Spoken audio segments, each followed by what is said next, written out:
Good morning. Good morning.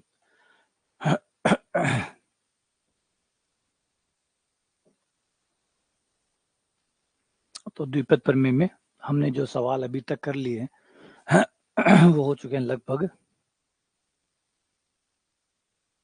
हम पहुंच चुके हैं 54 पर और अब हम चल रहे हैं 55 पर। Question number 55।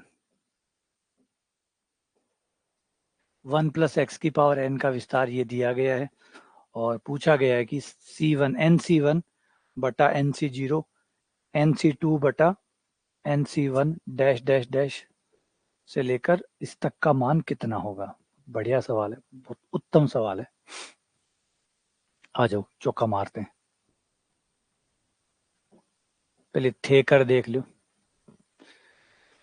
आप लोग अपना हाथ आजमा के देख लो, फिर करते हैं। बड़ा प्यारा सवाल है, बहुत बहुत मस्त सवाल है।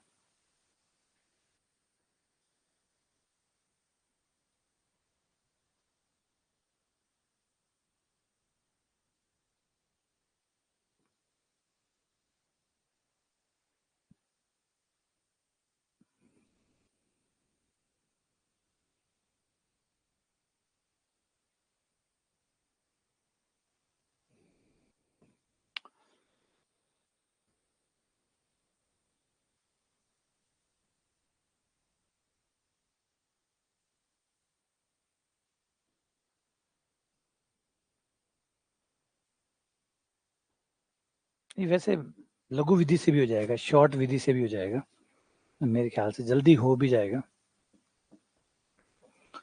मान लो n का मान हम 2 ले लेते हैं, n का मान 2 तक ले लेते हैं।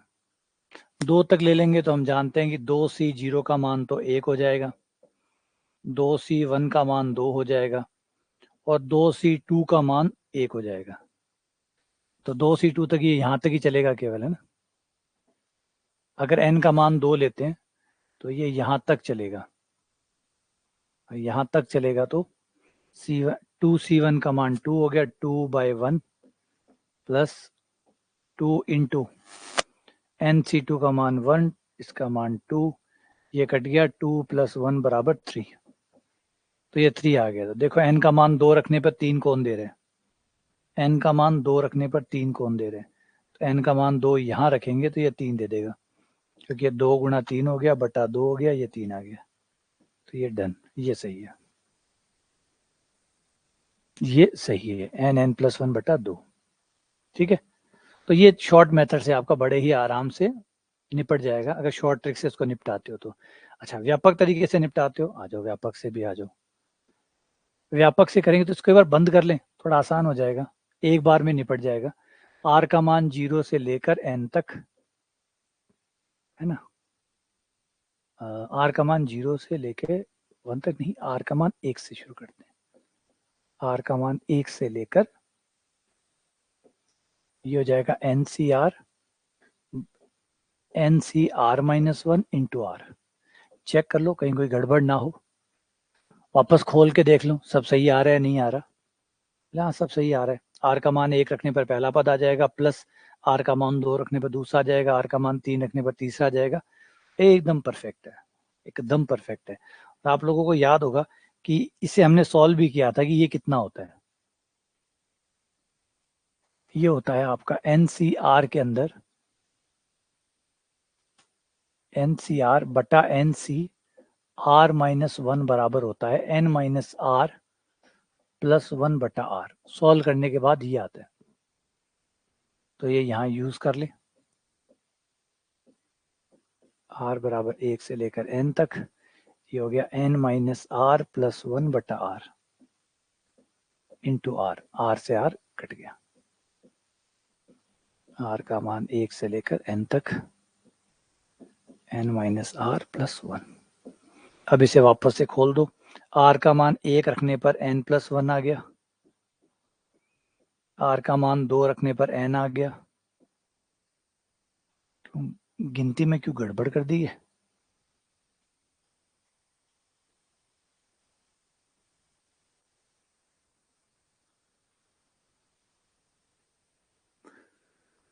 इसे थोड़ा सा खोल के पहले ठीक कर लेते हैं, नहीं, ठीक करना की दरकार तो कौन है। ये फॉर्मूला सही लिखा है कि n minus R plus one, शायद n माइनस आर बटा आर है, देखना ये n माइनस आर बटा आर है क्या?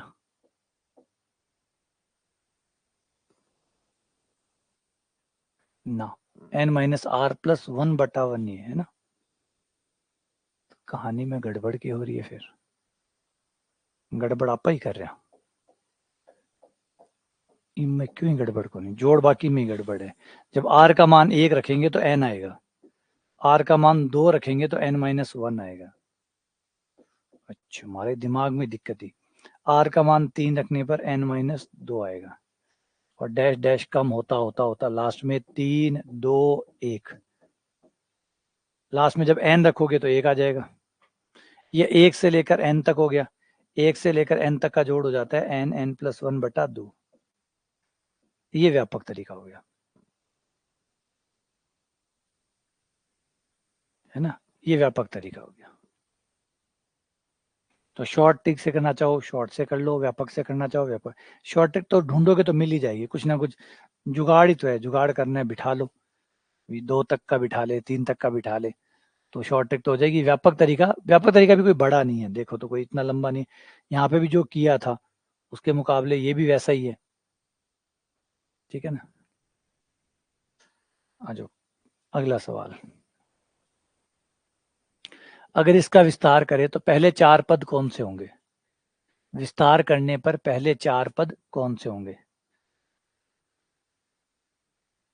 अगर इसका विस्तार करें तो पहले चार पद कौन से होंगे? तो हम यहाँ पे व्यापक द्विपद प्रमेय जो है वो लगाएंगे, और व्यापक द्विपद प्रमेय हमें कहती है कि वन प्लस एन एक्स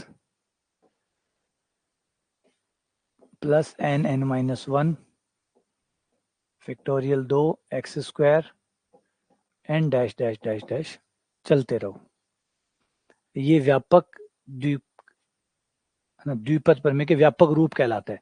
इससे आप किसी भी पावर को खोल सकते हो, किसी भी पावर को, है ना। तो आ जाओ, x की जगह माइनस एक्स रखना है और n की जगह तीन बटा दो रखना है। तो जो x है उसकी जगह माइनस एक्स लेना है, और जो n है उसकी जगह तीन बटा दो लेना है। तो वन माइनस एक्स की पावर तीन बटा दो, वन प्लस n का मान तीन बटा दो प्लस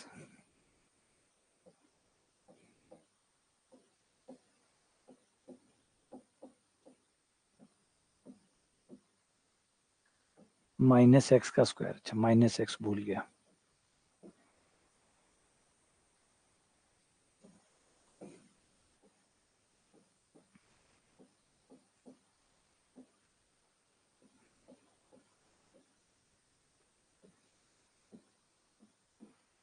अगला पद होगा तीन बटा दो N minus one N minus to.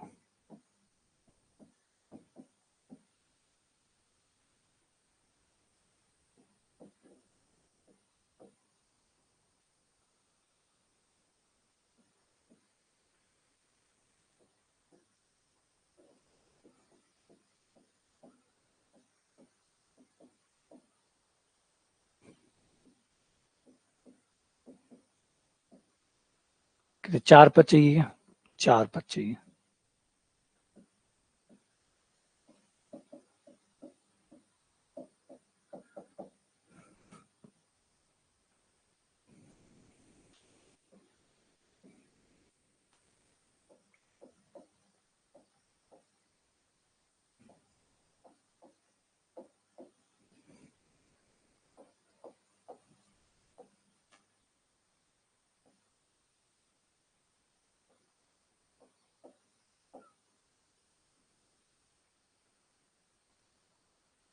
तीन एक बटा दो दो, तीन बटा आठ,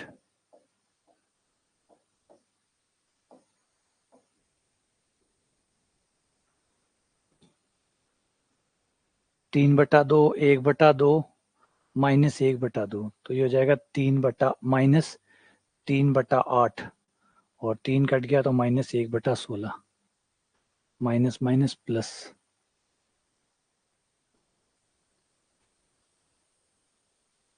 ये यहाँ plus plus minus minus plus हो गया, और 3/8 ये हो ही गया, और ये हो गया हमारा 2 दूनी 4 दूनी 8 दूनी 16।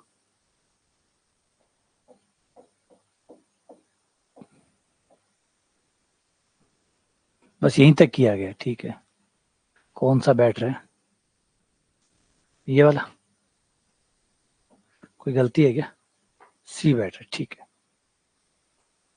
तो ये है व्यापक द्विपद प्रमेय। व्यापक द्विपद प्रमेय की खास बात ये होती है, ये सभी पावर के लिए खुल जाती है। पावर चाहे कैसी भी हो, ये हर पावर के लिए विस्तार हो जाता है। पावर ऐसी वैसी कैसी भी हो, विस्तार हो जाता है। 3/2 पावर है, तो 3/2 पावर का भी विस्तार इसमें हो गया, ठीक है।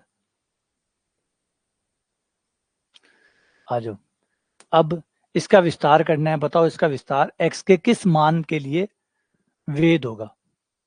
अगर हम इसका विस्तार करें तो इसका विस्तार x के किस मान के लिए वेद होगा? तो द्विपद प्रमेय जो व्यापक द्विघात प्रमेय है, व्यापक द्विपद प्रमेय जो है, उसकी एक शर्त है कि जो विस्तार होता है ये वाला, ये तभी वैलिड होता है, तभी मान्य होता है, अगर x का मोड लेस देन 1 हो। ये जो विस्तार है ये तभी तक सत्य होता है जिसे अभिसारी कहते हैं। ये तब तक ही अभिसारी होता है जब तक x लेस देन 1 हो।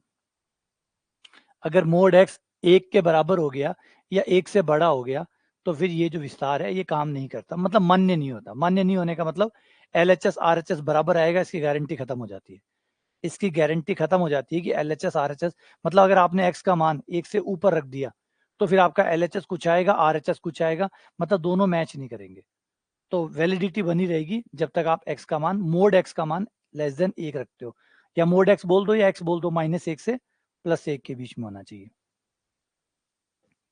इसी बात को बिना मोड के लिखो तो ऐसे कह सकते हो कि x का मान -1 और +1 के बीच में होना चाहिए। अगर ऐसा है तो फिर ये वैलिड है, वरना ये वैलिड नहीं है। तो इसे बनाने के लिए देखते हैं कि x के किस मान के लिए ये वैलिड है। तो सबसे पहले तो हमें 9 कॉमन निकालना होगा, क्योंकि पहला पद इकाई होना चाहिए।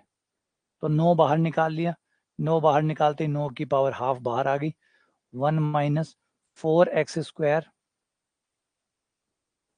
अपॉन 9 की पावर हाफ, ठीक है। ये 3 हो गया, 1 प्लस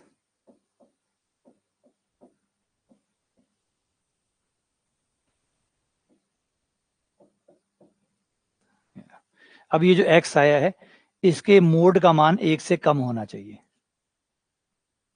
ये जो x आया है इसके मोड का मान 1 से कम होना चाहिए, तभी ये विस्तार वैलिड रहेगा। तो बात समझ रहे होगे मेरी? मतलब फिर LHS RHS काम कौन करेगा?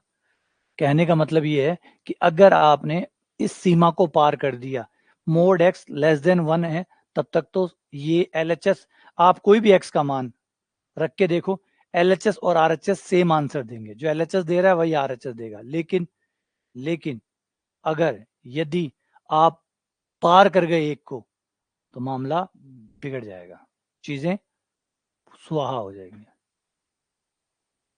ठीक है।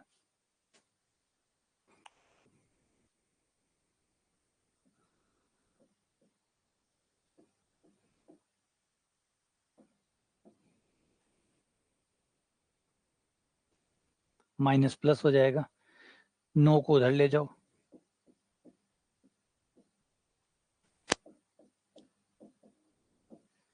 इसके गुणनखंड हो जाएंगे। असमीका का इस्तेमाल करो, आपको माइनस का चाहिए, ये द्विघात समीकरण है, 2x के मान देगा। एक x का मान होगा -3/2, एक होगा +3/2। बीच में माइनस की होती है, किनारों पे प्लस होती है और मूलों पे जीरो होती है। जीरो नहीं चाहिए, सिर्फ माइनस का चाहिए। और सिर्फ माइनस का कहाँ से कहाँ तक होगा? -3/2 से लेकर +3/2 तक। तो ये वैलिड रहेगा -3/2 से +3/2 तक। इसके बाद में इसकी वैलिडिटी बदल जाएगी, मतलब LHS किन्ने और चले जागो, RHS किन्ने और चले जागो, समझ रहे हो? यानी x बराबर, बात समझ रहे हो कि मामला कितना कॉम्प्लिकेटेड है? आपको लगता होगा कि ये जो जब बराबर का चिन्ह लगा देते हैं तो इसका मतलब बराबर ही होता है। हाँ हाँ, बराबर की भी वैलिडिटी होती है। जैसे बाहर किसी ने बोर्ड लगा रखा है सेल, तो सेल में भी लिखा होता है वैलिड अप टू, मतलब कब तक वैलिड है। ऐसा नहीं है कि आप जब मन में आए तब आ जाना, है ना। एडमिशन ओपन, नीचे लिखा होता है टर्म्स एंड कंडीशन अप्लाई, मतलब शर्त है। ऐसे नहीं कि एडमिशन ओपन कभी भी आ जाना, एडमिशन खुले रहेंगे। तो वो इंपॉर्टेंट चीज़ है कि हर चीज़ जो दी जाती है वो एक टाइम लाइन के अंदर होती है, एक शर्तों के भीतर भीतर होती है। वो शर्तें जब भी पूरी हो जाती है वो खत्म हो जाती है। आप दवाइयों का पत्ता लाते हैं, एक एक्सपायरी डेट होती है, वो तब तक वैलिड है। अगर उसके बाद खाओगे तो आप जाने और आपका मालिक जाने। फिर उसके बाद अगर उस दवाई को खाते हो तो आप और आपका मालिक जाने फिर क्या होगा और क्या नहीं होगा। दुकानदार की, कंपनी की गारंटी वहां पे खत्म हो गई। कंपनी की गारंटी उस डेट तक थी, उस डेट से पहले पहले कंपनी जिम्मेदार थी। उस डेट के बाद में आप और आपका ईश्वर उसके लिए जिम्मेदार होगा। बात खत्म, है ना। आ जाओ समझाता हूँ, मैं बढ़िया तरीका से समझाऊँ।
ठीक है,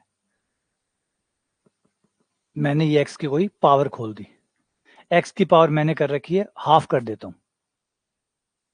ये एक्स की पावर हाफ को मैंने खोला नहीं है, अभी खोला नहीं है।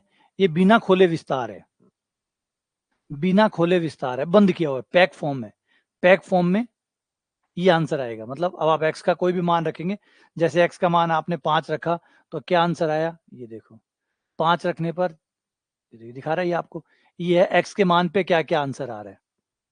एक्स के मान पर क्या क्या आंसर आ रहा है, आप बंद रूप से निकाल रहे हैं। अब आप कहेंगे मैं विस्तार करना चाहता हूँ, आइए विस्तार कराते हैं।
ये देखो, अब आप यहाँ पे गौर करेंगे कि दोनों कहीं और जा रहे हैं, कहीं और जा रहे हैं, जबकि -1 और +1 के बीच में दोनों वैलिड है। -1 से लेकर +1 तक,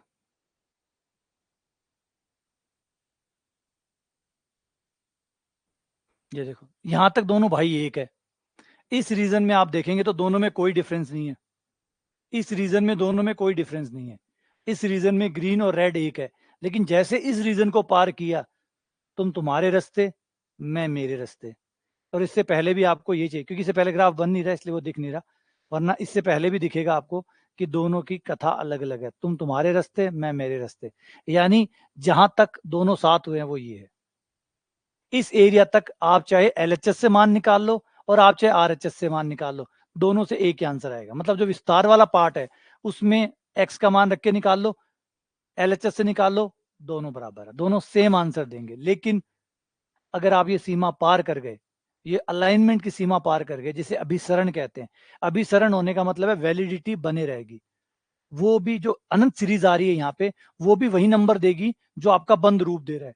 बंद रूप और विस्तारित रूप एक ही आंसर देंगे उस सीमा तक, उस वैलिडिटी तक। और इसकी वैलिडिटी क्या है, द्विपद प्रमेय की वैलिडिटी क्या है, मोड एक्स लेस देन 1।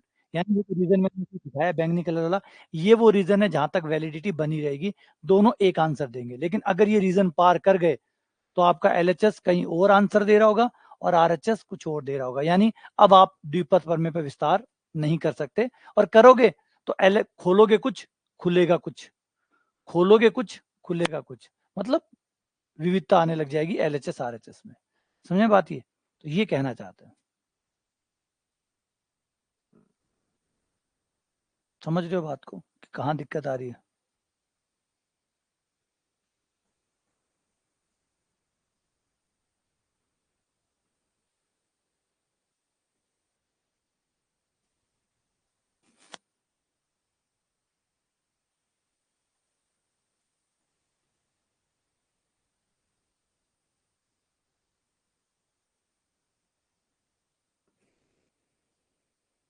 ठीक है, क्या समझ में आ गई ये बात? तो ये रीजन बहुत इंपॉर्टेंट होता है। इसीलिए आप लोगों ने हम जो पढ़ा सीक्वेंस एंड सीरीज में हम कन्वर्जेंस पढ़ते हैं, वो कन्वर्जेंस का मतलब यही है कि ये जो विस्तार है ये कब तक सत्य है, ये विस्तार कब तक सत्य है, कब तक इसको सही माना जा सकता है। तो वो जो एक्स की वैल्यू आती है जिसमें हम कहते हैं अभिसारी है, तो वो जितनी देर अभिसारी है तब तक वो बात सत्य है। जैसे अभिसारी से बाहर निकल जाता है, अपसारी आ जाता है, इसका मतलब है कि अब वो चीज बाहर जा चुकी है, मतलब अब काम की नहीं रही। अब वो एलएचएस कुछ आएगा उसका और आरएचएस कुछ देगा, वो वैलिड नहीं रहेगी, उसकी वैलिडिटी खत्म हो जाएगी। तो यही है। अब यहाँ पे थोड़ा सा दिख रहा होगा कि यहाँ हल्का सा आप कहोगे यहाँ सर यहाँ मैच नहीं हो रहा। मैच इसलिए नहीं हो रहा कि मैंने पूरे पद नहीं खोले, मैंने जो पद खोले हैं वो यहां तक है ना। लो, पूरा पद चाहोगे थे, ज्यादा पद ले आ जाओ, ज्यादा पद भी आ जाएंगे।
चलो इसको बाद में सेट करेंगे, बनेगा नहीं ये भी, ठीक है, इसको यहीं रहने दो,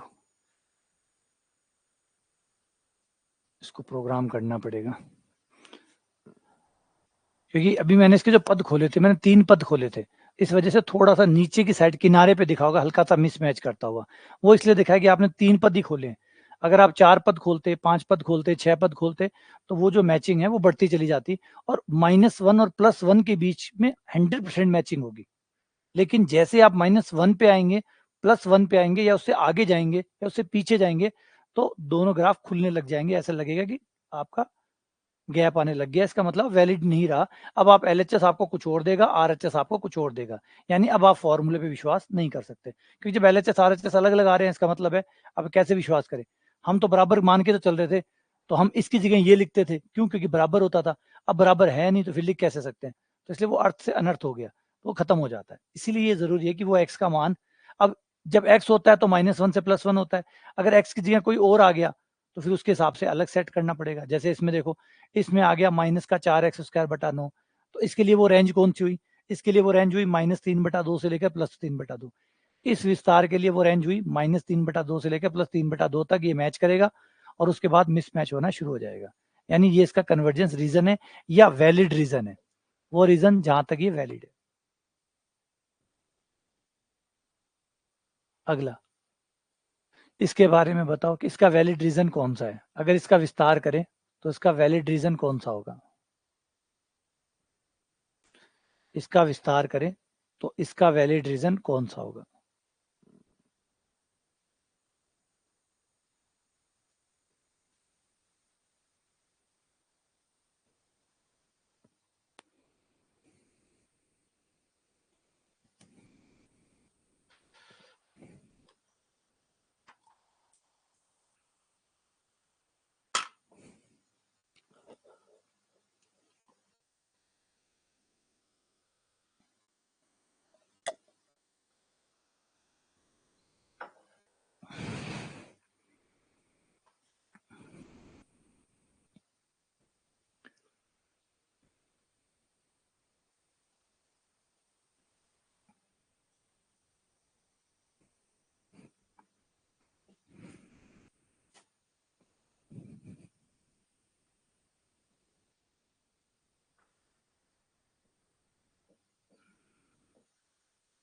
6 - 3x की पावर -12, इसको ऊपर ले गए, 6 कॉमन निकाल लो, 6 कॉमन आ गया, 6 को बाहर निकाल लिया तो 6 की पावर -12 बाहर आ गई, ये 3x/6 हो गया, यानी x/2 हो गया, ठीक है ना। और इसे ले लो,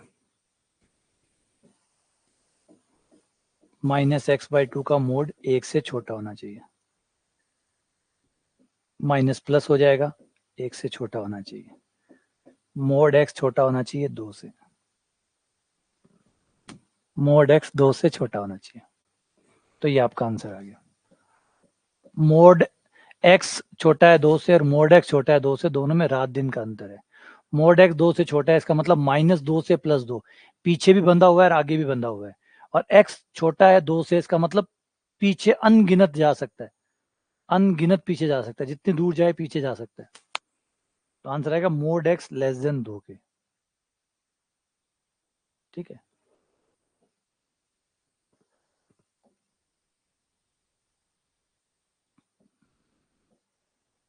अगर इस विस्तार को खोले तो टोटल पदों की संख्या कितनी आएगी, ये थोड़ा सा अच्छे सवाल होते हैं, ये पूछे भी गए, काफी बार पूछे गए कि अंदर जब 2 पद होते हैं तो पदों की संख्या x + y की पावर n का विस्तार करें,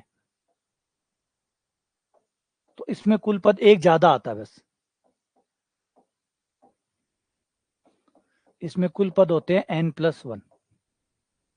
जब आप इसको खोलोगे और पदों को काउंट करोगे, पहला पद, दूसरा पद, तीसरा पद, तो कुल पदों की संख्या n+1 होती है।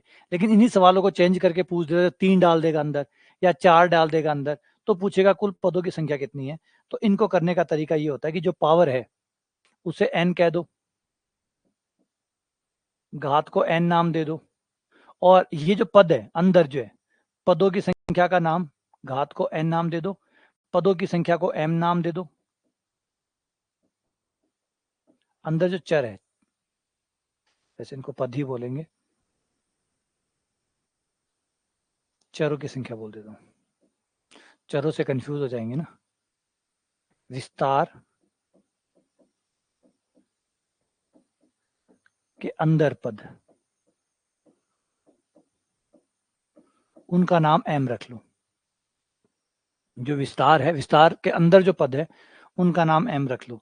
जैसे यहाँ पर n तो हो गया हमारा 12, और अंदर जो पद है वो है 1, 2 और 3, इसका नाम m हो गया।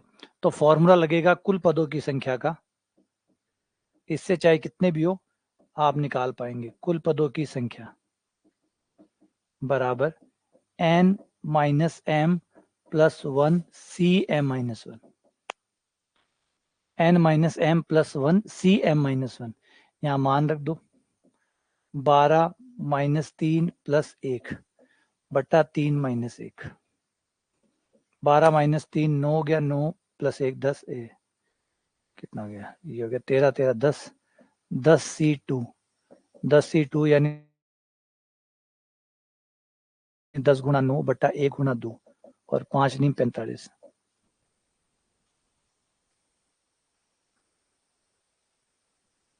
कौन सी गड़बड़ करी भाई?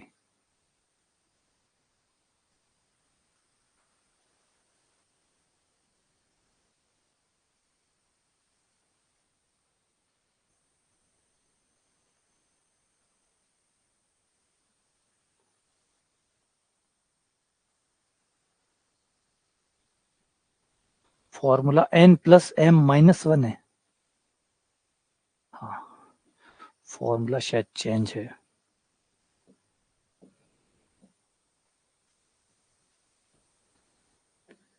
फॉर्मूला है n प्लस m माइनस 1।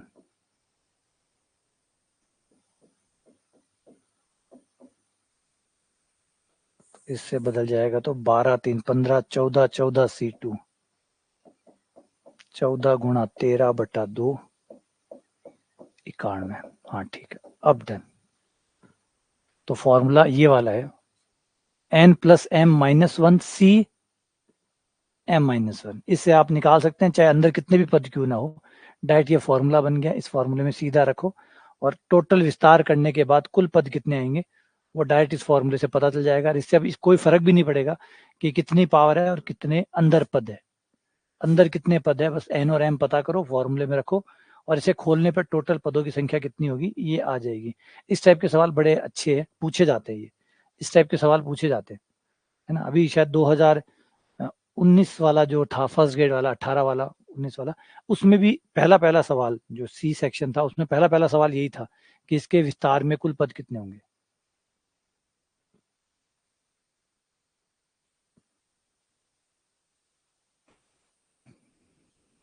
एक ये भी बहुत अच्छा सवाल है कि अगर किसी को विस्तार करें तो सबसे बड़ा गुणांक क्या आएगा। सबसे बड़ा गुणांक, सबसे बड़ा गुणांक या एक्स वाई जेड को काउंट नहीं किया गया, तो जो एनसी वाले पद आते ना, हर किसी का गुणांक होगा NC1 NC2। जैसे x प्लस वाई की पावर n का विस्तार करें तो NC0। हम x और y को काउंट ना करें, पदों को काउंट ना करें, सिर्फ द्विपद गुणांक को काउंट करें, और ये बताएं कि सबसे बड़ा गुणांक कौन सा होगा इसके विस्तार में। अगर हम विस्तार करते जाएं तो सबसे बड़ा कौन होगा। एक्स वाई को काउंट नहीं कर रहा हूँ, एक्स वाई को काउंट नहीं कर रहा हूँ, सिर्फ द्विपद गुणांक को काउंट कर रहा हूँ। सिर्फ द्विपद गुणांक जो है NC0 NC1 NC2 NC3, अगर इनको काउंट करूं तो इनमें सबसे बड़ा कौन होगा। तो इनमें सबसे बड़ा होगा बीच वाला, बीच वाला। क्योंकि द्विपद गुणांक की दिक्कत ये होती है, द्विपद गुणांक पहले तो बढ़ता है, पहले तो बढ़ता है और फिर बीच में आने के बाद में घटता है। क्यों घटता है? क्योंकि फर्स्ट और लास्ट एक है, फर्स्ट और लास्ट, फर्स्ट और लास्ट सेम होते हैं, सेकंड और सेकंड लास्ट सेम होते हैं, थर्ड और थर्ड लास्ट सेम होते हैं। तो अगर फर्स्ट जितना है, फर्स्ट 5 है तो सेकंड लास्ट वाला भी 5 है। पहले वाला अगर मान लीजिए 1 है तो लास्ट वाला भी 1 है। ये अगर 2 है तो ये भी 2 है, वो 3 है तो ये भी 3 है। तो ये ऐसे करके बीच में जाके सबसे बड़े होते हैं, एकदम बीचों बीच जाकर सबसे बड़े होते हैं। तो द्विपद गुणांक की खास बात यही होती है कि द्विपद गुणांक पहले बढ़ता है और मध्य पे जाकर सबसे बड़ा मान देता है और फिर कम होना शुरू होता है। तो सबसे जो मध्य वाला हिस्सा होता है वो सबसे बड़ा होता है, तो जो बीच वाला गुणांक होता है वो सबसे बड़ा गुणांक होता है, ठीक है ना। एनसीआर के अंदर मध्य पद का गुणांक सबसे बड़ा होता है, या सबसे बड़ा द्विपद गुणांक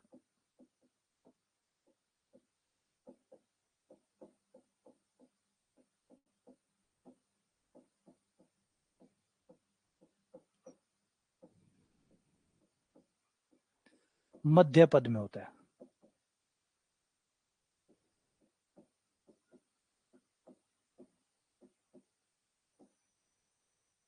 ना। तो ये याद रखिएगा, ये बढ़ता है ऐसे ऊपर की तरफ, ये बढ़ता है NC1, NC0 से बड़ा होता है NC1, NC1 से बड़ा NC2, NC3, ये पहले बढ़ता है। फिर क्या होता है, एक पॉइंट आता है जिसके बाद में फिर ये घटना शुरू हो जाता है, क्योंकि सिमेट्री है इसमें सिमेट्री होता है, समिति होती है। समिति कैसे, फर्स्ट और लास्ट बराबर, सेकंड लास्ट बराबर, थर्ड लास्ट बराबर, फोर्थ लास्ट बराबर। तो इसका मतलब एक तरफ से ग्राफ चढ़ रहा है, इधर से भी चढ़ रहा है, तो इसका मतलब बीच में जाकर एकदम अधिकतम आएगा। तो जो मध्य का पद होगा उस पे आपको सबसे बड़ा द्विपद गुणांक मिलेगा, और बाकी फिर छोटा होता जाएगा। कोई एग्जांपल ले लेकर, 5 का एग्जांपल ले ले, 5C0, 5C1, 5C2, 5C3 और 5C4, ये एग्जांपल ले ले, और 5C5। देखो सबसे पहले का आंसर आया 1, लास्ट वाले का भी 1, इसका आया 5, इसका भी 5, इसका आया 10, इसका आया 10। अब आप गौर करोगे कि बढ़ रहा है, पहले 1 से 5 आया, 5 से 10 आया, बढ़ रहा था, फिर बढ़ते बढ़ते घटना शुरू हो गया, बीच में अधिकतम था। बीच में अगर दो पद आए, बीच में 2 पद हुए तो दोनों का बराबर हो जाएगा, वरना 1 हुआ तो बस वही है जो अधिकतम है। तो अधिकतम बीच वाला ही होगा, अधिकतम हमेशा बीच वाला होगा। बीच वाले 2 पद है, दोनों का सेम आ जाएगा, फिर वो जो होगा वही अधिकतम कहलाएगा। और अगर 1 पद है तो वो जो 1 बचा वो अधिकतम हो जाएगा।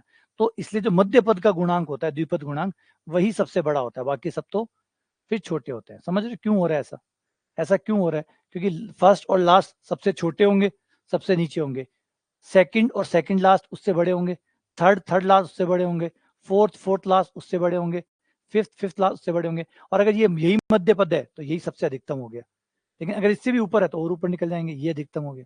तो जो मध्य में आएगा वो सबसे बड़ा होगा, है ना। अच्छा, अब आगे चलते हैं कि अगर 2 नहीं होकर 2 से ज्यादा वेरिएबल हो, जैसे इस केस में, अब यहाँ पे 4 है, अब क्या करेंगे, 4 वाले केस में सबसे बड़ा द्विपद गुणांक कौन सा होगा। अगर 4 का केस हो तो सबसे बड़ा कौन सा होगा, तो सबसे बड़ा निकालने का आसान यहाँ तरीका ये रहता है कि चारों को बराबर बराबर बांटो। आपकी जो पावर है वो चारों को बराबर बराबर दो, क्योंकि मध्य में आना तो बराबर बराबर बांटो। लेकिन 15 तो बराबर नहीं बढ़ सकता, 15 चारों में बराबर नहीं बढ़ सकता। तो चलो फिर भी कोशिश करो, कैसे कैसे बांट सकते हो। तो ऐसे बांट सकता हूँ, 1 को 4, 1 को 4, 1 को 4 और 1 को 3, ऐसे कर सकता हूँ, 4 4 4 3। हाँ ठीक है, बस यही हो गया सबसे बड़ा गुणांक, फैक्टोरियल 15 बट्टा फैक्टोरियल 3 फैक्टोरियल 4 फैक्टोरियल 4 फैक्टोरियल 4।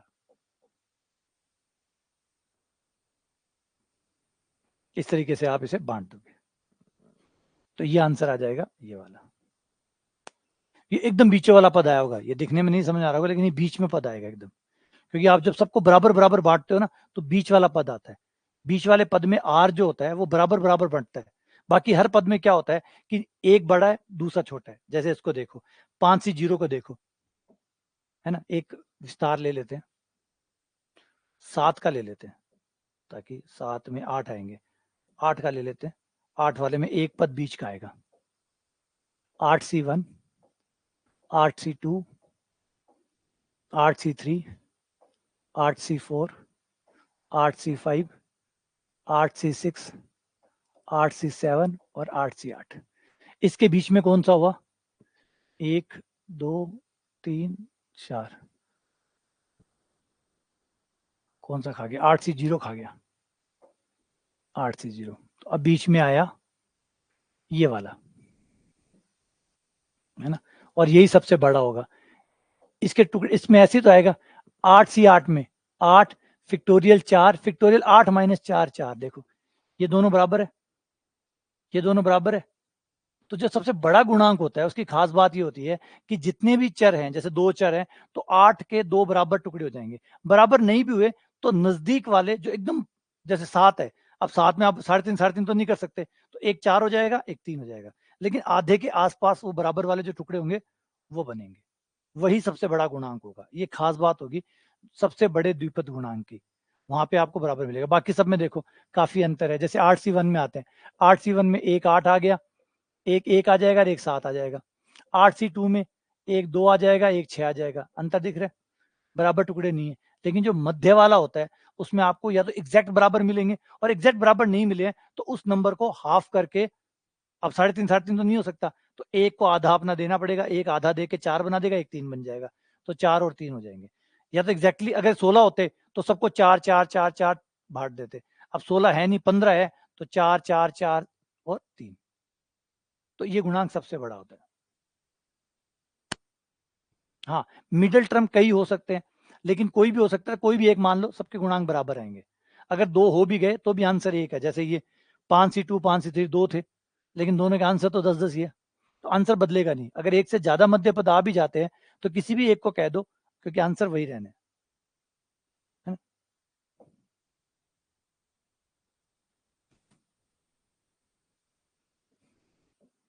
अगला क्वेश्चन, एक्स पॉजिटिव है, एक्स धनात्मक है, तो बताओ इस विस्तार में अगर हम इसका विस्तार करें तो कौन सा पद, कौन सा पहला पद होगा जो ऋणात्मक आएगा।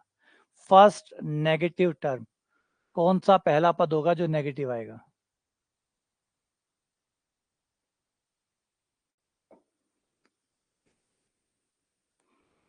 इसका विस्तार करें,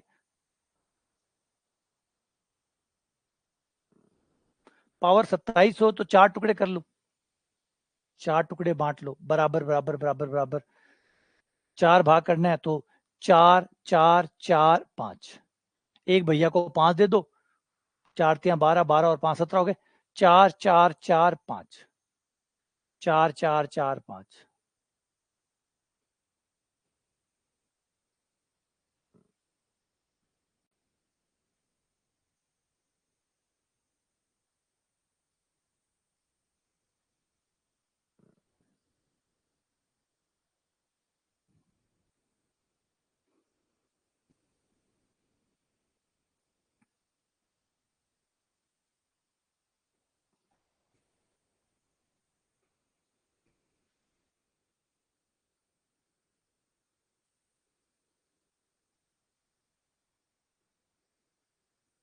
और चाहो तो उसका फॉर्मूला बना लो आप।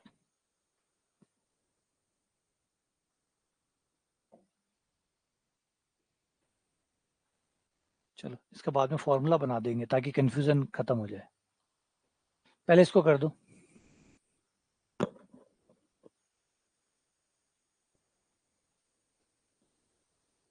हाँ, क्योंकि खुद के कहने पे विश्वास ना करके फॉर्मूले पे विश्वास करें, ज्यादा सही है। तो जब आप इसको खोलोगे तो नेगेटिव पद कौन सा आएगा, तो ये हमारा आएगा 1 प्लस एन एक्स, एन तो ऑलरेडी प्लस है, एक्स प्लस है तो ये भी प्लस आएगा, एन एन माइनस 1, क्योंकि एन में हर बार एक कम होता जाएगा, तो देखते हैं कब तक ये घटाता रहता है और प्लस आता रहता है।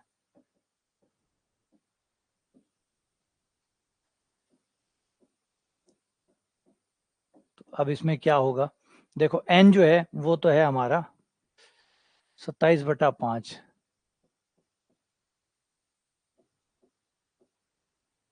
और एक्स, एक्स तो एक्स है जो कि प्लस का दिया हुआ है, बस एक्स प्लस का, तो एक्स से तो कोई चिंता की बात ही नहीं है कि एक्स तो हमेशा ही प्लस देगा।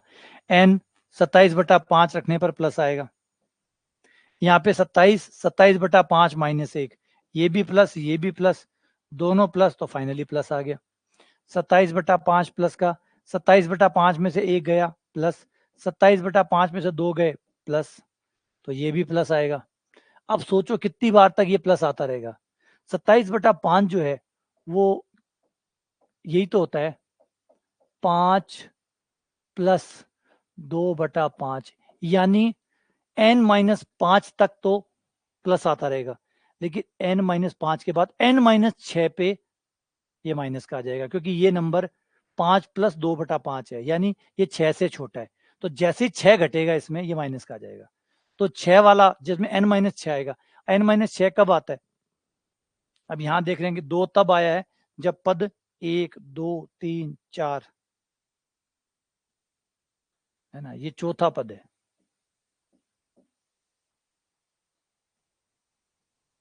चौथे पद में ये आ रहा है, सही है, 1 + nx + nx²। ये चौथे पद में ये आया, तो चौथे पद में ये आया, तो जब यहाँ 6 आएगा तो 6 आएगा तो यहाँ 8 आएगा, तो इसका मतलब 8वां पद होगा, पद नंबर होगा 8, है ना। जब यहाँ 6 आएगा, सोचो यहाँ 2 आया है तो ये चौथा पद है, ये 2 है तो ये चौथा है। तो जब यहाँ पे 6 आएगा तभी तो माइनस आएगा, बिना 6 आए माइनस नहीं आएगा। तो यहाँ पे 6 आना चाहिए, और यहाँ पे 6 तभी आएगा जब ये वाला 8वां होगा, तो 8वां पद आपका माइनस का होगा, 8वां पद माइनस का होगा।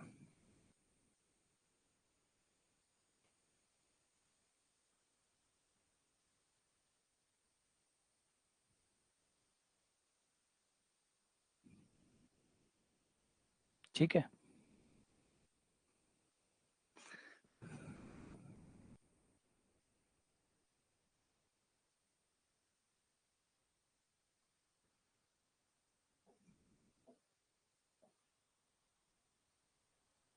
अगर x स्मॉल है, x छोटा है, अल्प है,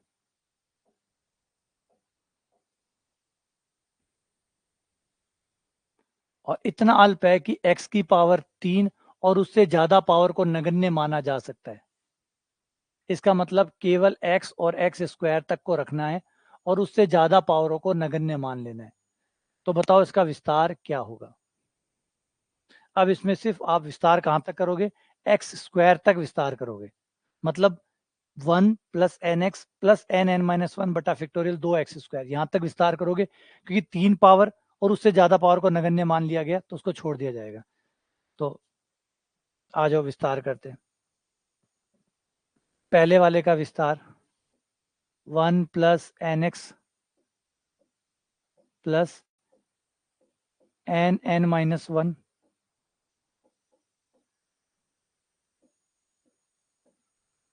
ये लो इसका विस्तार पूरा।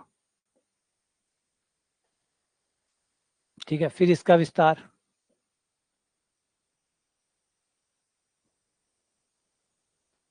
1 + nx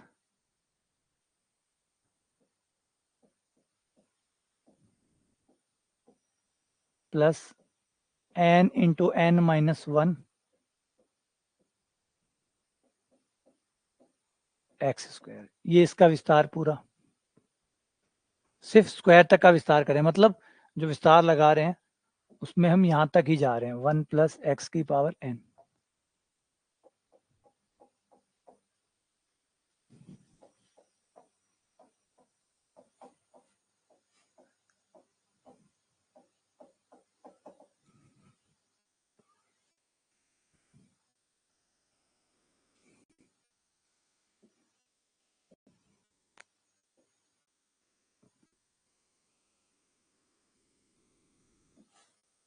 इसे ऊपर ले आओ, इसका भी विस्तार कर दो, ये माइनस की हाफ पावर हो जाएगी, ऊपर आकर माइनस की हाफ पावर हो जाएगी, तो 1 + n × x, minus minus plus हो जाएगा, 1/2x + n n-1 factorial 2 - x²।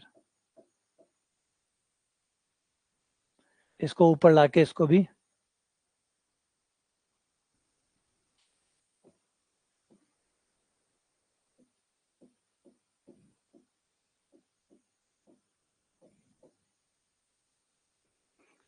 ये हो गया 3/8x²,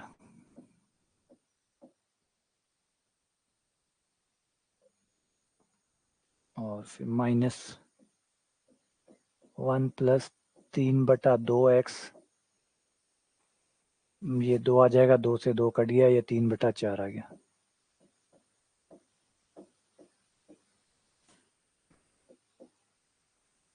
इंटू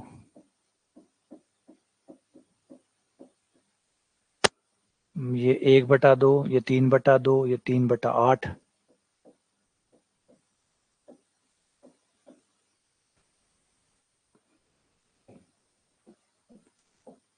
3/2 से 3/2, 1 से 1 कट गया, और ये 3/8 में से 3/4 गया, माइनस का 3/8 x² into 1 + x/2 plus 3/8 x²। इसे गुणा करेंगे तो जैसे x की पावर 3 आए छोड़ देना, x² तक ही रखना है, बस माइनस के 3/8 x²। ये आंसर आ गया। जैसे x की पावर ज्यादा आ जाए, 3 पावर आ जाए, वो गुणा ही मत करना क्योंकि वो पद नगण्य होगा। तो जैसे मैं इसको इससे गुणा करूंगा तो ये x की पावर 3 बनाएगा, जो कि मेरे काम की नहीं है क्योंकि x की पावर 3 को नगण्य मानना है। x की पावर 4 आएगी, वो भी नगण्य है, वो भी नहीं करनी। तो सिर्फ x की पावर 2 तक का पद मैंने रख लिया, बाकी को छोड़ दिया। अच्छा, विवान बता रहे कि 2016 में सेकंड ग्रेड में आया था। ये 2016 का सवाल है।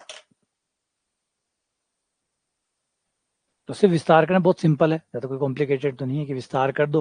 अब अगला कह रहा है कि उच्च घात नगण्य है, तो नगण्य करके छोड़ दो उच्च घातों को, 3 पावर को, 4 पावर को, इनको छोड़ दो, सिर्फ 2 पावर तक के रख लो और विस्तार कर दो। हाँ, विस्तार करने का मतलब जब गुणा भी करो तब भी याद रखना है, ऐसे नहीं कि सिर्फ विस्तार तक ही 3 पावर नहीं लेनी, जब गुणा करो तो भी 3 पावर नहीं लेनी, गुणा भी करो तो भी 3 पावर, 4 पावर, 5 पावर को छोड़ देना है।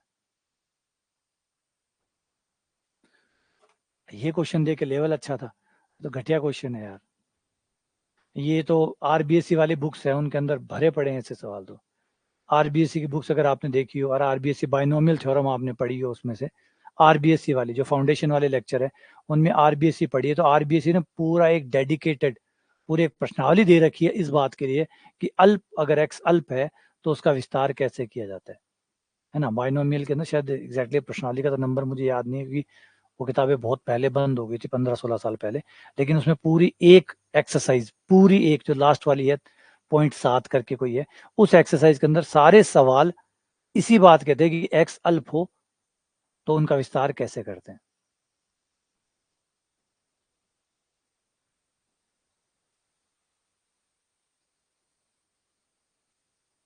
ये अगर ये चीज अगर आपको हार्ड लग रही है तो फाउंडेशन वाले लेक्चर देखो, फाउंडेशन वाले जो लेक्चर है वो देखो।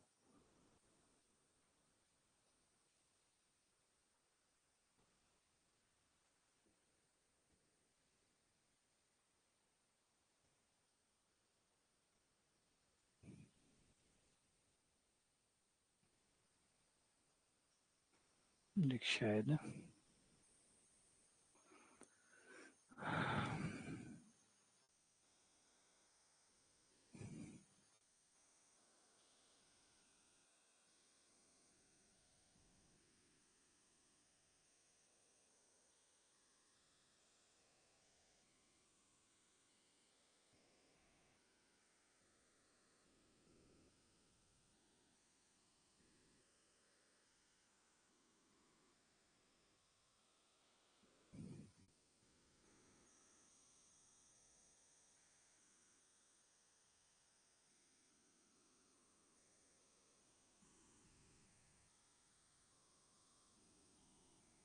ये जो आप उसमें आरबीएससी वाले में जाएंगे, ये बाइनोमियल थ्योरम है, बाइनोमियल थ्योरम।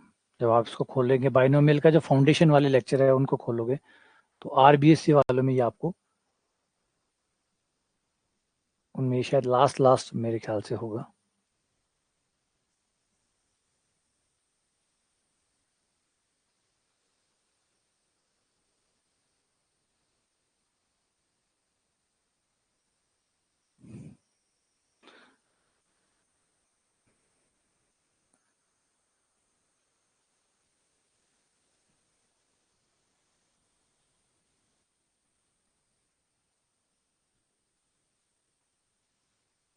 ये देखो, ये नाप 9.3 है, द्विपद पर मेरे को 4 पदों तक विस्तार करो। अभी यहाँ पे एक्स नगण्य नहीं है, सिर्फ विस्तार पूछा है, इसके आगे की जो प्रश्नावली आएगी उसमें वो नगण्य कर देगा। कि x अल्पांश हो अल्प हो तो विस्तार क्या होगा। ये देखो ये है 9.4। 9.4 में ऐसे ही सवाल है पूरे, x की तुलना में y बहुत कम हो तो इसका विस्तार सिद्ध करो कि ये होगा। x इतना छोटा है कि x के वर्ग एवं अन्य उच्चघाते उपेक्षणीय है। x बहुत छोटा है जिससे कि x का वर्ग और उसके जो अन्य उच्चघाते हैं वो उपेक्षणीय हो, तो इनका विस्तार करो। ये देखो ये रहा, देखा जब भी हमने सवाल किए हैं ये रहे।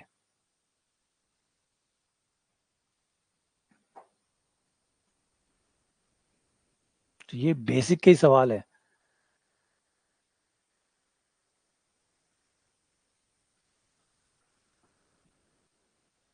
ठीक है ना, तो ये जो सवाल अभी हमने किया है वो राकेश कह रहा है कि टफ है, तो ये आरबीएससी का जो पुरानी बुक है उनका सवाल है ये, क्योंकि बहुत स्टैंडर्ड का सवाल नहीं है।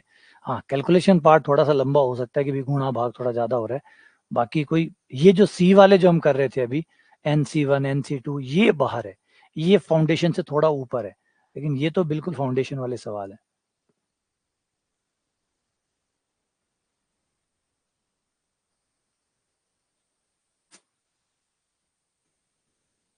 अब इसमें सिर्फ एक पावर तक छोड़ो और एक पावर के बाद वालों को नगण्य मान लो। एक्स स्क्वायर और एक्स स्क्वायर से बड़ी पावर निग्लेक्टेड, उनको निग्लेक्ट कर दो। अब आप एक्स स्क्वायर को भी छोड़ सकते हैं और एक्स की बड़ी पावर को भी छोड़ सकते हैं, केवल एक पावर तक का विस्तार कर लो, केवल एक्स की पावर एक तक।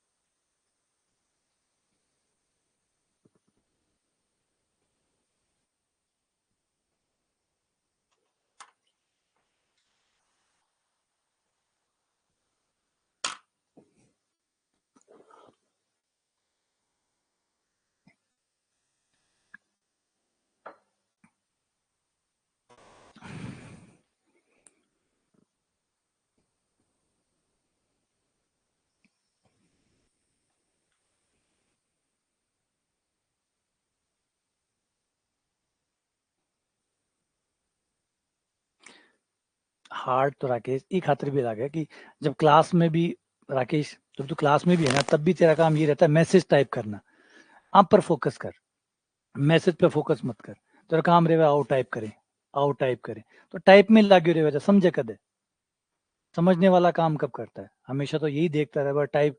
तेरा भी आम से देख, कम से कम आधा मैसेज तेरा ही डेढ़ है, और वे भी लंबा लंबा, इको मतलब बंदो टाइप ही कर रहे हैं खाली। समझ रहे हो कौन समझ रहे हो की कोई गारंटी को नहीं, लेकिन टाइप कर रहे हो एक ही गारंटी है कि कम से कम 20-30 मैसेज यहाँ पे राकेश जी का है।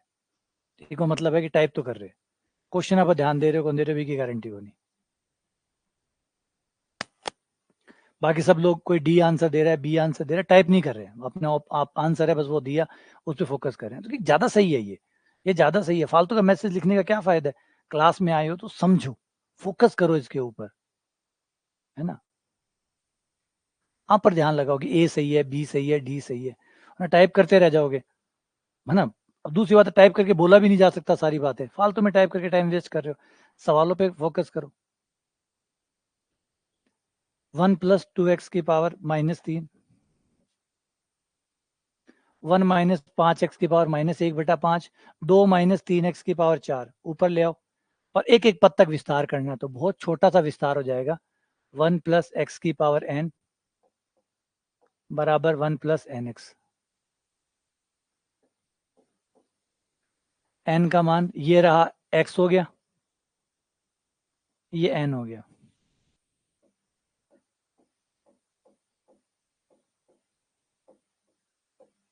ये हो गया 1 + nx। बस यहीं रुकना है, यहीं रुकना है, काम खत्म। 1 इसमें भी n का मान है -1/5 इंटू x का मान है -15/x।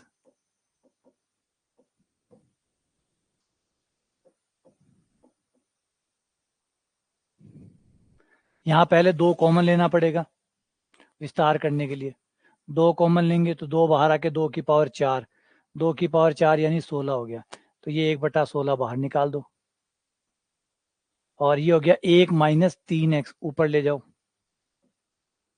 1 - 3x/2 की पावर -4।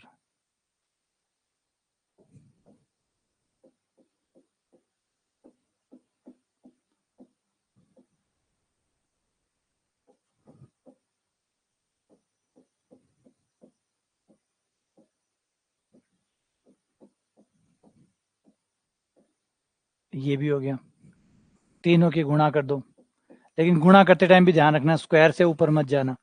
इन दोनों की गुणा,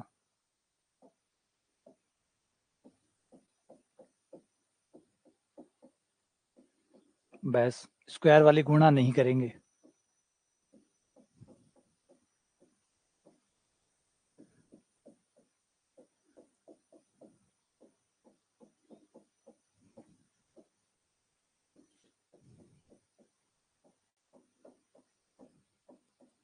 वन प्लस 7x, ये आंसर है।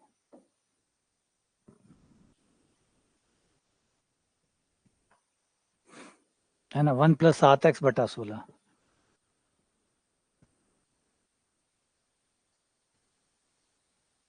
सिर्फ एक पद तक विस्तार करना था।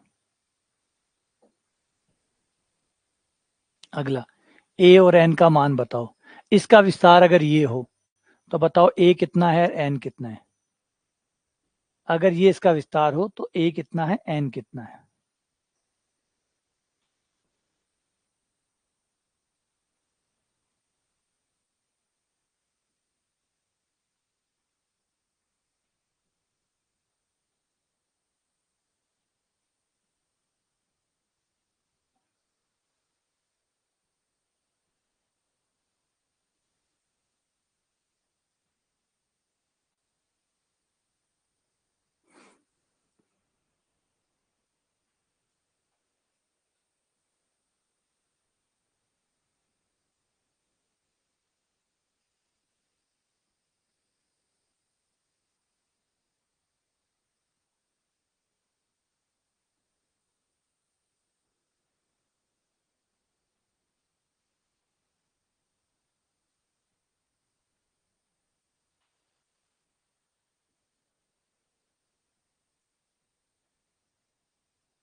बिल्कुल आराम से हो जाएगा। इसका विस्तार करोगे 1 + n(ax) + n(n-1) फैक्टोरियल 2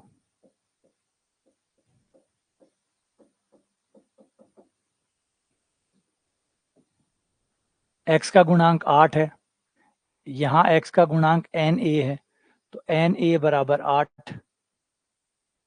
तो देखो कौन सा ऑप्शन है जिसमें n और a का गुणा 8 है। तो यहाँ 6 आ रहा है, यहाँ 2 आ रहा है, यहाँ 18 आ रहा है, यहाँ 8 आ रहा है। तो ये आंसर आ गया 2 और 4।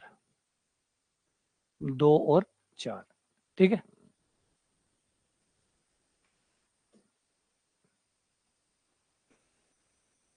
क्लियर है, ठीक है ना। ये थोड़ा सा अलग है वैसे, बाकी कुछ नहीं है। विस्तार करना है, दोनों साइड से कंपेयर करना है और n और a का मान पता करना है। अगला सवाल, सवाल नंबर 65।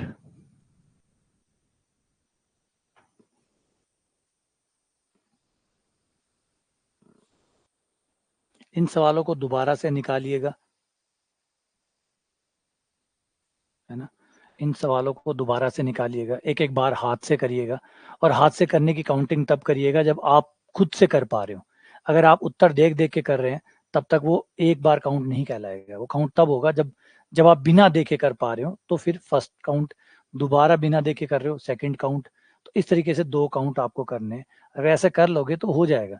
और वही चीज कि अपने आप होने लग जाए, ऐसा कभी होता नहीं। हर सवाल जो देखा हुआ होता है वही आपसे होता है, जो देखा हुआ सवाल होता है वही आपसे होता है। और अगर आप कहोगे हम बिना देखे ही मैं हर कोई से सवाल कर लूं, तो ऐसा बहुत तब होता है जब आपके कंसेप्ट बहुत ज़्यादा अच्छे होते हैं, बहुत ज़्यादा। आपने 10-15 साल मैथ्स को डेडिकेटेड दिए हो और इस बात के देके नहीं दिए हो कि मुझे सेकंड ग्रेड पास करना है या मुझे फर्स्ट ग्रेड पास करना है, बस आपने सिर्फ गणित को दिए हो 15 साल, तो शायद ऐसी स्थिति आ सकती है कि आप कोई भी सवाल को, मतलब ठीक ठाक सवाल को आप बिना देखे कर सको। वरना नॉर्मली होता यही है कि आप देखे हुए सवाल को दोबारा निकाल सकते हैं, है ना, या कोई उसके आसपास का कोई भाई बंधु आ जाए, कोई छोटा भाई बड़ी बहन ऐसा कुछ आ जाए तो आप कर सकते हो, वरना एकदम अलग सवाल हटके सवाल आ गया और आप कर लोगे, ऐसा एक एक साल की तैयारी से कभी हो ही नहीं सकता, है ना। तो और हमें चाहिए भी नहीं, दूसरा हम इसकी बात करें भी क्यों, हमें कौन सा एक ओपन कंपटीशन करवाना है कि आओ मुझसे सवाल पूछो, कुछ भी पूछो मैं कर दूंगा। हमें भी तो पता है उन्हीं किताबों से सवाल आना है, बस हमें वो किताबें तैयार करनी है ना, हमें भी तो फिक्स है। ये थोड़ी है कि हर कोई सा सवाल आएगा, ओपन प्रॉब्लम आनी नहीं है, जो भी प्रॉब्लम आनी है वो आनी है जो किताबों में है, जो फिक्स टाइप के सवाल है उन्हीं में से आने, तो बस फिर क्यों टेंशन ले।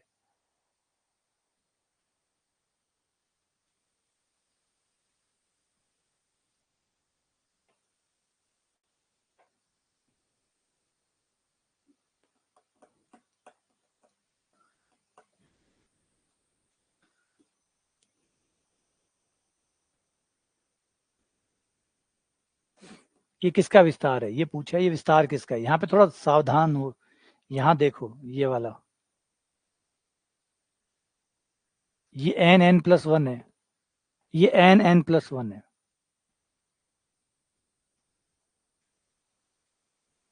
n+1 है ये। और ऐसा तब होता है जब आप किसी के विस्तार, ये देखो ऐसा, ऐसे विस्तार, इसका विस्तार करते हो तब ऐसा होता है, क्यों होता है, क्योंकि n की जगह -n होता है, x की जगह -x होता है, प्लस -n-n-1 बटा फैक्टोरियल 2 और -x का स्क्वायर। इसमें क्या होता है, इसका विस्तार ऐसे होता है 1 + nx plus n+1 factorial 2 x square. और अब देखो मैच कर रहा है, मैच कर रहा है, इसका मतलब है x की जगह कौन आया, ये, और n की जगह n है ये, तो ये हो जाएगा 1 - 2x बटा 1 + x का पावर -n का विस्तार है।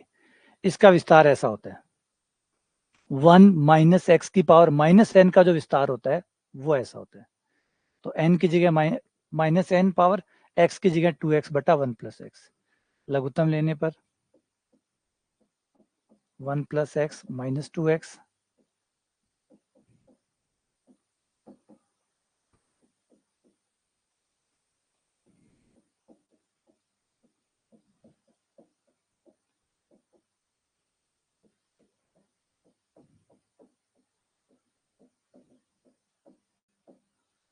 पलट दिया पावर प्लस, 1 + x बटा 1 - x की पावर n।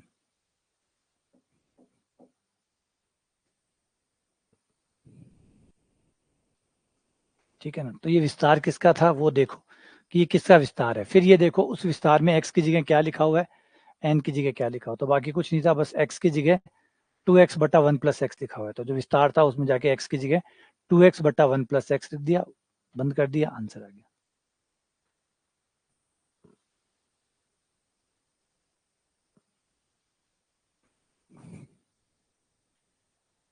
n बराबर 1 से लेकर अनंत तक a बटा a+1 की पावर n-1 किसके बराबर होगा।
देखो इसके अंदर विस्तार है कि अगर 1 plus 1 minus x 1 minus x की पावर -1 का विस्तार करें तो ये विस्तार आता है 1 plus x square plus x की पावर 3 प्लस एक्स की पावर 4 डैश डैश।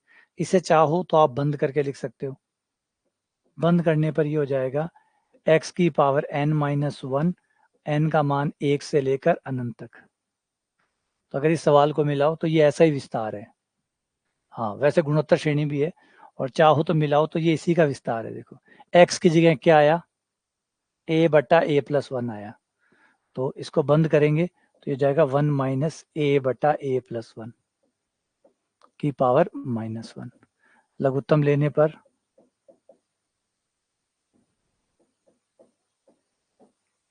a से a कट गया, पलटने पर a प्लस 1 ऊपर आ गया, आंसर आ गया a प्लस 1।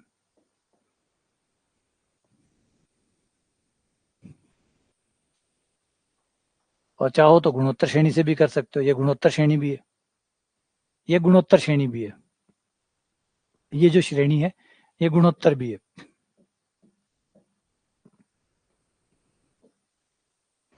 गुणोत्तर के हिसाब से भी कर सकते हो। पहला पद n का मान 1 रखने पर 0 हो जाएगा, पहला पद आ गया। दूसरा पद आ गया a बटा a प्लस 1 प्लस अगला आ जाएगा a बटा a प्लस 1 का स्क्वायर एंड डैश डैश। ये गुणोत्तर श्रेणी चल रही है और गुणोत्तर श्रेणी के का जोड़ होता है a बटा 1 माइनस आर। तो a बटा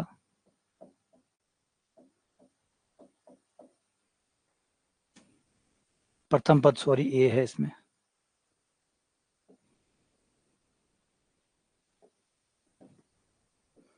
लघुत्तम लिया पर आ गया a प्लस। आप जीपी से भी कर सकते हो, जीपी से कर लो, यूं कर लो। ये विस्तार किसका है, इसी का विस्तार है, तो चाहे इसकी जगह ये लिख दो चाहे गुणोत्तर श्रेणी से जोड़ करके लिख दो, इसका जोड़ी तो है, इन सब का जोड़ी तो ये है, चाहे ऐसे निकाल लो चाहे ऐसे निकाल लो।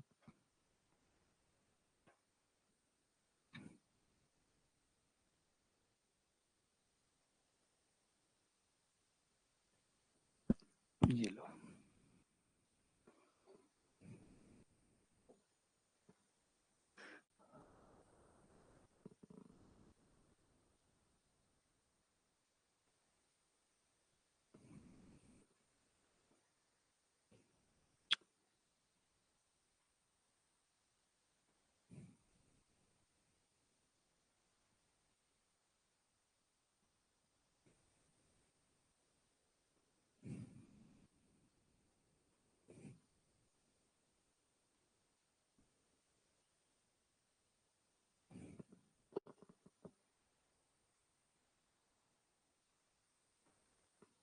ये 1/2 की पावर आर -1 की पावर आर NCR 1/2 की पावर आर 3R बटा 2 की पावर 2R 7 की पावर R बटा 2 की पावर 3R 15 की पावर R बटा 2 की power 4R and so on. और कुल पदों की संख्या m पद है, m टोटल पद है।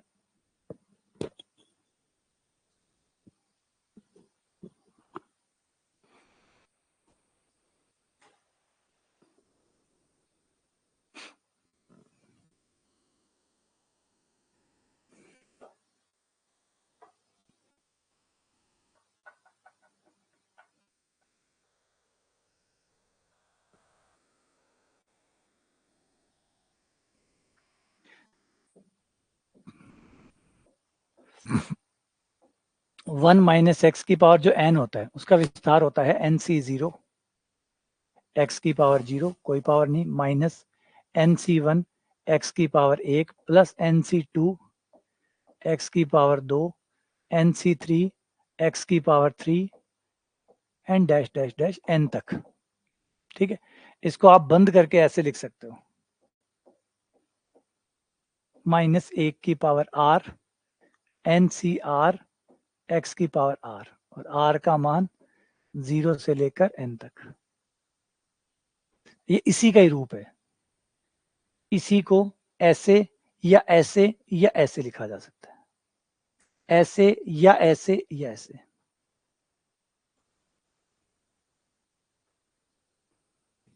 तो अगर मैं इसे खोलूं तो यहाँ पे मुझे ऐसा ही कुछ नजर आएगा। अगर ब्रैकेट खोल दूं, ब्रैकेट खोलने पर पहला आ जाएगा मेरा -1 की पावर r NCr और 1/2 की पावर r। ये पहला पद हो गया, फर्स्ट वाले को अलग कर दिया। प्लस दूसरे वाले में भी ऐसा ही है, r की पावर r बराबर 1 से लेकर n तक, 0 से लेकर n तक -1 की पावर r इंटू, और ये बन गया मेरा 3/4 की पावर r। और ऐसे ही नेक्स्ट आ जाएगा, r का मान 0 से लेकर n तक -1 की पावर r इंटू, अगला पद है 7/8, 7/8 की power r n dash dash dash dash. तो इस पद को मैंने ऐसे लिख लिया, 3 की पावर r तो था ही, नीचे 2 की पावर 2, 2 की पावर 2r था, तो 2 की पावर 2 को सॉल्व करके r पावर कर लूं तो ये जाएगा 3 की पावर r बटा 4 की पावर r, और इसे लिख सकता हूं 3/4 की पावर 1/7 r। यही चीज मैंने इसके साथ कर ली, इसको मैंने 7/8 की पावर r कर दिया। ऐसे इसके साथ कर लिया, 15/16 की पावर r कर दी, और ये सब वापस बंद हो जाएंगे। इसे ऐसे लिखा जा सकता है, इसे ऐसे लिखेंगे तो ये हो जाएगा 1 माइनस 1/2, 1 माइनस एक्स की पावर n,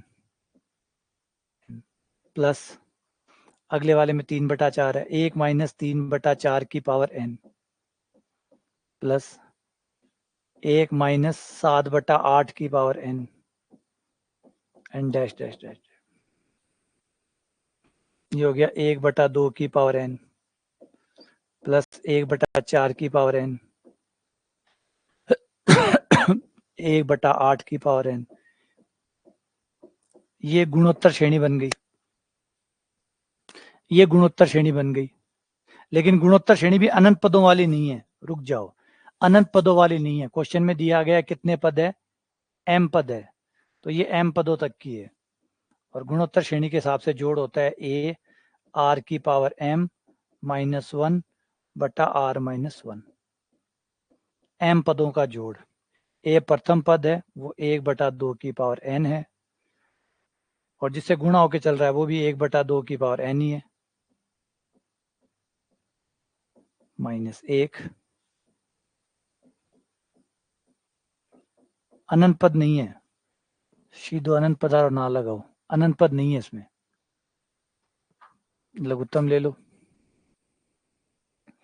2 की पावर n से 2 की पावर n कट जाएगा, यहाँ पे आ जाएगा 1 माइनस 2 की पावर mn बटा 2 की पावर mn, और ये कट ही गया था, बटा 1 माइनस 2 की पावर n, माइनस कॉमन ले लो, ये नीचे आ जाएगा 2 की पावर mn -1 बटा 2 की पावर mn 2 की पावर n -1, जो कि इनमें से शायद कोई है ही नहीं, है कोई एक ये था लेकिन प्लस का चिन्ह इसलिए नहीं है, इसलिए नन ऑफ दिस हो गया, ये आंसर आ गया। तो बड़ा ही उम्दा सवाल था, बड़ा ही कमाल का सवाल था, बहुत सारी ट्रिक लगा के, जैसे छोटी मोटी ट्रिक्स है, कोई बड़ी ट्रिक नहीं है कि कोई हमने कोई कुछ और ही कर दिया, है ना, और कुछ नहीं किया, बस साधारण तरीका ही था। थोड़ा सा जानबूझ के बनाते हैं यार, सवाल बनाने वाले की भी तो एक शक्ति है कि थोड़ा बहुत तो बदलेगा ही। अब ऐसे ही कह देगा लाओ 7वां पद निकाल दो, लाओ तीसरा पद निकाल दो, यूं थोड़ी करेगा। एटलीस्ट इस टाइप के तो सवाल हम कर भी नहीं सकते। अब 7वां पद निकालना, 5वां पद निकालना, एक सवाल कर लिया, 2 सवाल कर लिया, कुछ तो सवाल वो भी करने पड़ेंगे कि भी हर टाइप को लेके चलना पड़ेगा कि कुछ कैसा भी पूछ सकता है। आपकी तैयारी ट्रेनिंग जो है वो थोड़ी बेहतर ही हो कि हर टाइप के सवालों पे एटलीस्ट एक एक सवाल तो हम कम से कम करके ही चलेंगे। ऐसा ऐसा भी सवाल बन सकता है, ऐसा भी बन सकता है, ऐसा भी बन सकता है। यही थोड़ी कि द्विपद पर में मतलब 7वां पद निकाल लो, एक्स रहित पद निकाल लो, इतने तक तो ये तो बहुत पहले ही बंद हो गए थे। अब तो थोड़ा तो लेवल बढ़ेगा ही, और थोड़ा बढ़ेगा तो ये चीजें तो आएंगी आएंगी। ठीक है ना। चलो इसी के साथ क्लास को विराम देते हैं और आगे करेंगे। नहीं, अब थोड़ा सा लेवल तो अपने को ऊपर रखना ही पड़ेगा ना, अपन एकदम बेसिक लेवल से नहीं चल सकते। और एकदम बहुत बेसिक लेवल आपको चाहिए तो मैंने पहले कहा फाउंडेशन लेक्चर है, आप फाउंडेशन में जाके एकदम बेसिक से बातें कर सकते हो, लेकिन लेवल को अप रखना ही, कंपटीशन बदल रहा है, कंपटीशन बदल रहा है। अगर आप में से जो फर्स्ट ग्रेड का तैयारी कर रहे हैं, आप फर्स्ट ग्रेड के पेपर को देखिए, 2018 के पेपर को देखिए, 2018 का पेपर क्या अलग क्वालिटी का आया था। 2018, 2024 की तो बात ही नहीं कर रहा, 2018 की बात कर रहा हूँ। 2018 में जो फर्स्ट ग्रेड का पेपर आया था, उसकी मैथ्स देखिए कितनी शानदार आई थी, 2022 वाले की भी अच्छी आई थी। तो अब लेवल बढ़ रहा है, तो थोड़ा सा स्टैंडर्ड हमें भी अब ऐसे सवालों से भाग नहीं सकते, इनसे जूझना पड़ेगा। और एक बार की बात है, एक बार निकाल लोगे, रिपीट कर लोगे, इतने में आने लग जाएंगे। कितना मुश्किल है, कितनी परेशान कर सकते हैं ये आपको, ठीक है ना। तो ज्यादा दिन आपको ये परेशान नहीं करेंगे, एक दो बार निकालने की बात है। डरते रहोगे तो डरते रहोगे, और एक बार अंदर चले जाओगे और आने दोगे, रिपीट करोगे, सारा हो जाएगा, ठीक है ना।